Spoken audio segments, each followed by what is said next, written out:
अमन जी, गुजरात में इतिहास बरकरार रहेगा और हिमाचल में नया इतिहास बनेगा।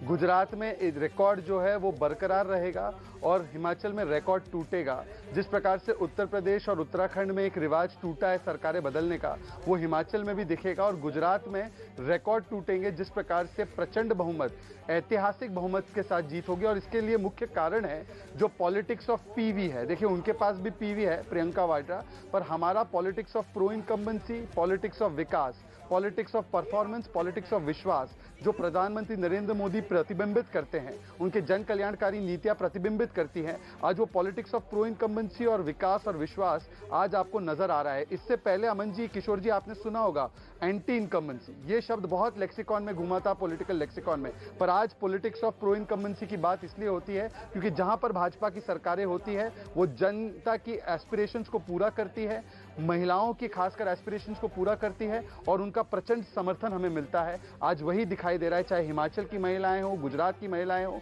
वो हमें भरपूर तरीके से वोट कर रही है क्योंकि उनके पास वो सारे लाभार्थी वर्ग वो बने हैं जिसमें कि उनके पास उज्ज्वला योजना हो, चाहे वो नल से जल हो, ये सारी चीजें पहुंचाते हैं प्रधानमंत्री हमारी सरकारों के माध्यम से। और एक और चीज इसमें शहजाद इंपॉर्टेंट है, अक्सर कहा जाता है कि ये सांप्रदायिक कर दिया गया चुनाव, पोलराइज कर दिया गया, लेकिन गुजरात और हिमाचल का चुनाव जो है पूरी तरह से मुद्दों पर लड़ गया। पोलराइज तो दोनों तरफ से नहीं हुआ इस बार, बिना सांप्रदायिक किए, बिना पोलराइज किए भी ये रिजल्ट है 27 साल बाद, और ये रिकॉर्ड की भी बराबरी हो गई 7वीं ओवर बंगाल।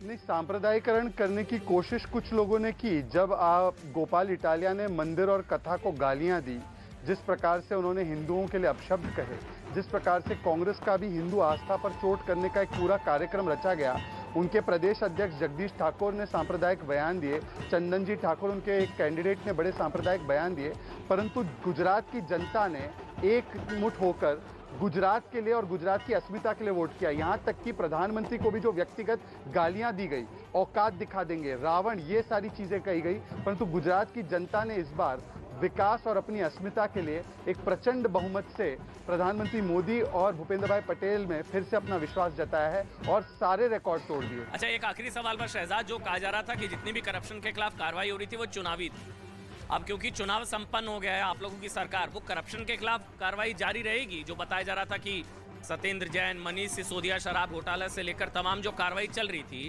अब चुनावों के बाद वो थम जाएगा या अभी उसमें एक्शन जारी रहेगा?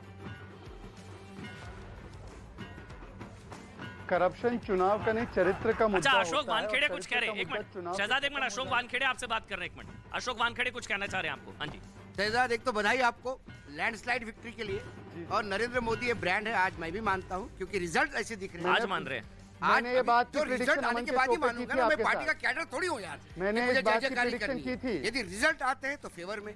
मैं हिमाचल का इसलिए कह रहा हूँ तो बीजेपी सरकार बनाएगी, क्योंकि बीजेपी जहाँ छोटे मार्जिन से चुनाव हारती है वहाँ यकीनन सरकार बनाती है। ये रिकॉर्ड है बीजेपी का, इसलिए मैंने बोला वहाँ पे 100% बनेगी, इसलिए मैंने नहीं। और दूसरी बात, सुबह से आज यदि हेडलाइन बन रही है हिमाचल को लेके कांग्रेस में, तो किसके वजह से पार्टी जीत रही है, इसके झगड़े बैलेट पेपर खुलने के पहले से शुरू हो गए थे कि मुख्यमंत्री मैं बनूंगा। 5 दावेदार हैं, एक दिल्ली में लॉबिंग करके गया, वहां अलग अलग, तो जब 5 दावेदार मुख्यमंत्री है तो बीजेपी को आसान हो जाता है सरकार बनाना। शहजाद, इनका जो सवाल है कि जहां कम मार्जिन से हारते हैं वहां तो सरकार पक्का बनाते हैं आप लोग।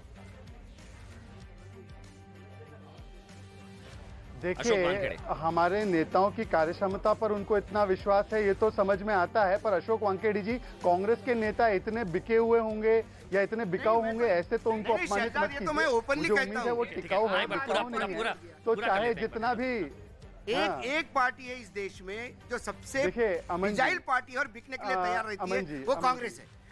चलिए ठीक है, शहजाद कंप्लीट करिए, आप कंप्लीट करिए। अशोक जी, आप ठीक, मैं बाहर से सही देख। हाँ शहजाद।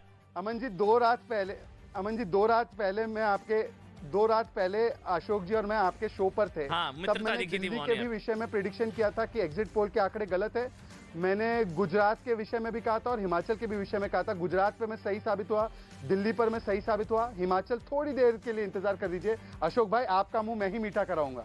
अच्छा, मैं ही मीठा कराऊंगा आपको साधुवाद उसके लिए, और जो भी आप कह रहे हैं ना उसकी आवश्यकता भी नहीं। उनका मुंह अभी से मीठा मीठा ही बोल रहे हैं अभी तो। वो मीठा। अच्छा, ये देखिए, ये आंकड़ा एक बार देखिए, कांग्रेस घटकर 15 पर पहुंच गई है